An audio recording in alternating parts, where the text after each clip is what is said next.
So this is how Newton explained the Newton's law of gravitation, F is equal to g(m)m by r square, and give the concept of gravity and explain how planets are revolved around the sun by meaning of gravity. Remember, gravity can explain the motion of a planet, but it cannot explain who set all the planets in the motion.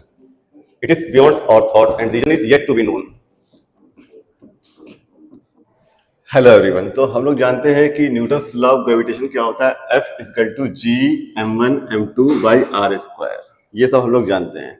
आप लोग का question था कि sir please explain why g arise in Newton's law of gravitation, जिसको बोलते हैं universal gravitational constant, जिसकी value होती है 6.67 इंटू 10 की पावर -11 न्यूटन मीटर स्क्वायर पर kg स्क्वायर। ये होती है इसकी वैल्यू। इन दिस यूनिवर्स इसकी वैल्यू कांस्टेंट रहती है। फिलहाल तो जिस यूनिवर्स में हम लोग रह रहे हैं इसकी वैल्यू तो कांस्टेंट होती है, बट ये आया कैसे इस कांस्टेंट इसमें?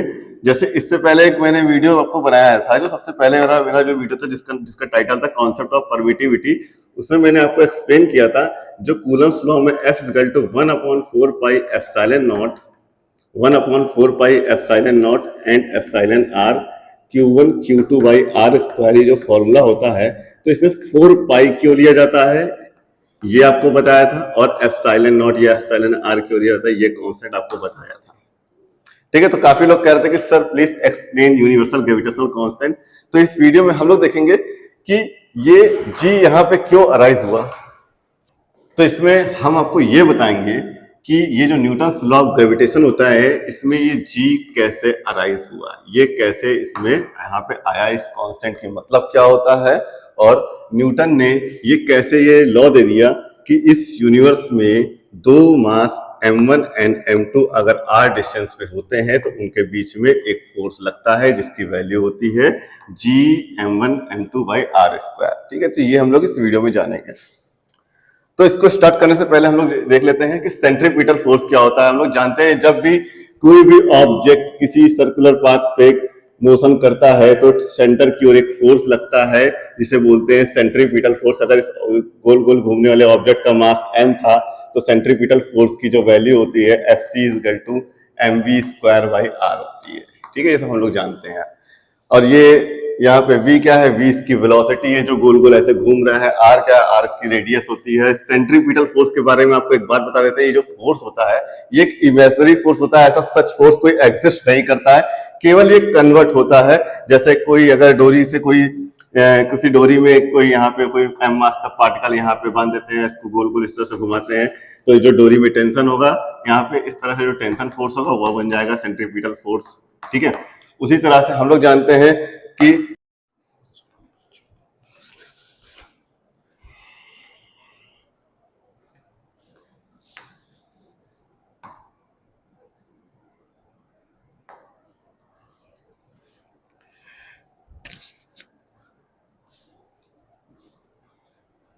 तो चलिए शुरू करते हैं। तो जैसे हम लोग मान लेते हैं यहाँ पे एक प्लेनेट है जो कि सर्कुलर पाथ पे गोल गोल घूम रहा है अराउंड द सन। यहाँ पे सेंटर पे सन है जिसका मास m है, और कोई एक प्लेनेट जिसका मास स्मॉल m है वो इसके चारों ओर गोल गोल घूम रहा है, जो कि मान लेते हैं से हमारी अर्थ। ठीक है, ये इस टाइम इसकी वेलोसिटी v है, यहाँ से यहाँ तक की जो डिस्टेंस है वो है स्मॉल r मान लेते हैं। ठीक, तो यहाँ पे जो सेंट्रीपिटल फोर्स लग रहा होगा वो क्या हो जाएगा, वो हो जाएगा F is equal to mv² upon r। ठीक है, ये तो हो जाएगा सेंट्रीपिटल फोर्स इक्वेशन मान लिया। ठीक, क्लियर। अब क्या करते हैं कि इससे पहले आगे बढ़े, let me tell you the law of Kepler's law. ठीक है, केपलर्स लॉ क्या है? ठीक है, जो साइंटिस्ट थे केपलर्स, उन्होंने लॉ दिया था कि all the planet revolving around the sun and sun being at one focus, all the planets revolving around the sun in elliptical path and sun being at one focus. जो second law था कि during revolution, ठीक है, areal velocity will be constant. ये था, मतलब areal velocity will be conserve, मतलब कि अगर सन इक्वल इंटरवल टाइम में इक्वल एरिया सर्ट करेगा। मैं इस पे डिटेल में नहीं जाऊंगा, आप लोग ने सब लोगों ने पढ़ा होगा केपलर्स लॉ, आपको पता है, जो हमें मतलब है थर्ड लॉ से। ठीक है, थर्ड लॉ क्या कहता है, जो कैपलर्स थर्ड लॉ है, कैपलर्स थर्ड लॉ क्या कहता है, कैपलर्स थर्ड लॉ कहता है कि square of the time period is directly proportional to the R cube. ये आर क्या है, R the distance between the sun and the earth, ये है। अच्छा, अगर ये प्रोपोर्शनलिटी का साइन हटाएंगे तो यहाँ पे एक कांस्टेंट आ जाएगा जिसको हम लोग नाम दे देते हैं सेक के। ठीक है, ये है कैपलर्स का लॉ, इसको इक्वेशन 2 मान लेते हैं। ठीक, अच्छा अब देखिए, ये प्लेनेट जो कि अर्थ है, ये अगर सन के चारों ओर गोल गोल घूम रही है तो हम लोग कह सकते हैं ना कि एक राउंड में डिस्टेंस कितनी कवर करेगी, एक राउंड में जो डिस्टेंस कवर करेगी उसे बोलेंगे 2 pi are. 2 pi are circumference होता है ना, तो एक राउंड में जो डिस्टेंस कवर करेगी उसे बोलेंगे 2 पाई आर। तो हम लोग यहाँ पे कह सकते हैं कि t इजगल टू डिस्टेंस मतलब 2 पाई आर अपॉन में वेलोसिटी, जो भी इसकी वेलोसिटी है। ठीक है, ये है ना, हम लोग जानते हैं distance equal to velocity equal to distance upon time, तो टाइम इक्वल टू हो जाएगा डिस्टेंस अपॉन वेलोसिटी। ठीक है, तो यहां से हम लोग v की वैल्यू निकाल देंगे, तो v इक्वल टू हो जाएगा, v इक्वल टू हो जाएगा 2 पाई r बाई t। अब यहां से क्या करेंगे, ये जो t की वैल्यू आई, ये जो v की वैल्यू आई है, उठा के रख देंगे इक्वेशन 1 में, है ना। v की वैल्यू रख देते हैं इक्वेशन 1 में, putting value of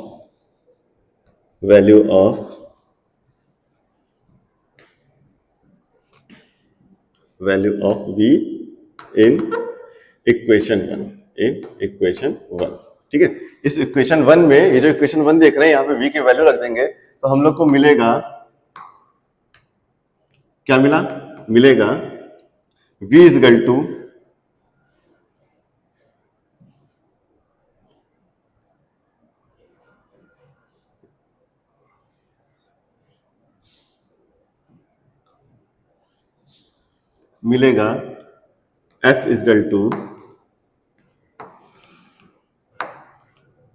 f is equal to m, और v की वैल्यू है 2 पाई आर स्क्वायर, तो यहाँ पे कर देते हैं 2 पाई आर का square, 2 pi R by T का होल स्क्वायर ना, तो ये हो जाएगा इसका होल स्क्वायर। ठीक है, अपॉन में क्या है, अपॉन में r, तो यहां से f इजगल टू हो जाएगा m 4 pi square R square upon T square upon में यहाँ पे r, ये हो गया।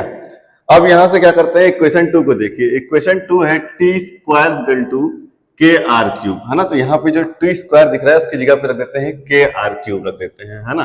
तो यहां से रख देते हैं, यहां से हो जाएगा f is equal to 4 pi square. ठीक है, ये 4 पाई स्क्वायर, उसके बाद m, फिर यहाँ पे आर स्क्वायर, यहाँ पे अपॉन में r, उसके बाद टी स्क्वायर की जगह पे रख दिया के आर क्यूब, है ना। के आर क्यूब यहाँ पे रख देते हैं, चलिए के आर क्यूब यहाँ पे रख दिया इस तरह से। ठीक है, तो अब यहाँ से क्या होगा, यहाँ से ये पूरा स्क्वायर का टर्म कट जाएगा, तो यहाँ पे सिंगल एक आर बचेगा। ठीक है, और ये आर मिलके हो जाएगा आर स्क्वायर। तो हम लोग को जो एक्सप्रेशन मिलेगा वो मिलेगा f is equal to 4 pi square upon K m by R square. ठीक है, इसको जरा ध्यान से देखिए, इस जो ये एक्सप्रेशन आया इसको लिख देते हैं जरा सही से। आया, हम लोग को मिला f is equal to 4 pi square by K m by R square. ठीक है, ये मिला है, इसको थोड़ा ध्यान से देखिए। ठीक है, सिचुएशन क्या थी कि एक प्लेनेट था जो कि सन के चारों ओर गोल गोल घूम रहा था, वो सिचुएशन थी। जैसे यहां पे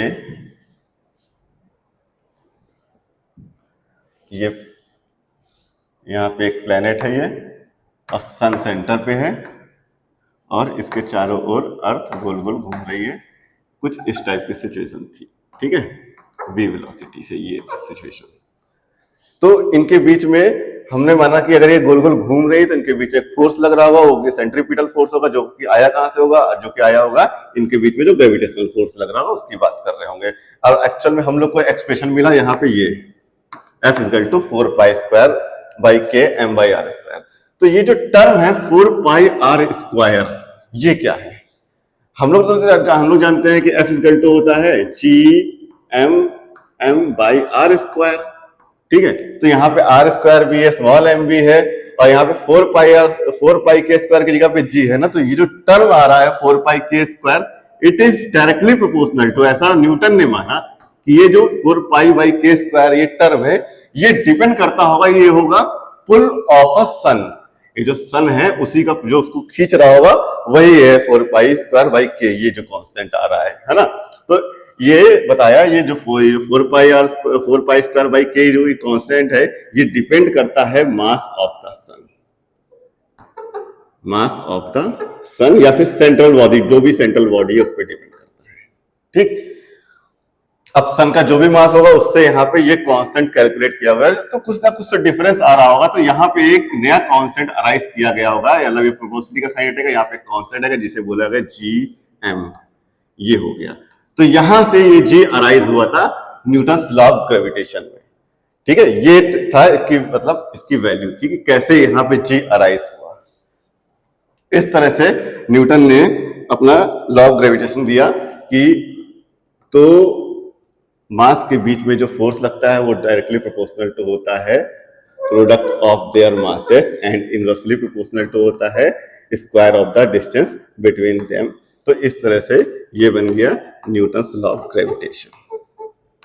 आई होप आपको अब ये क्लियर हो गया होगा कि न्यूटन्स लॉ ऑफ ग्रेविटेशन में जी कहां से आया, और ये इसका डेरिवेशन भी हो गया, बेसिकली इसका डेरिवेशन भी हो गया कि या फिर प्रूव हो गया कि न्यूटन्स लॉ ऑफ ग्रेविटेशन का डेरिवेशन भी एक टाइप से हो गया। यानी कि 4 पाई स्क्वायर बाई के की जगह पे हम रख देंगे जी एम, तो हम लोग को मिलेगा G M M by R square. तो यहां से ये न्यूटन्स लॉ ऑफ ग्रेविटेशन का प्रूफ भी हो गया, ठीक है। ये था इसका मतलब। अच्छा, gravity can explain motion of a planet around the sun या central body, but it cannot explain who set the planet in the motion. Remember the thing, it's beyond our thought फिलहाल तो। So this is how Newton explained the Newton's law of gravitation, F is equal to g m by r square, and give the concept of gravity and explain how planets are revolve around the sun by meaning of gravity.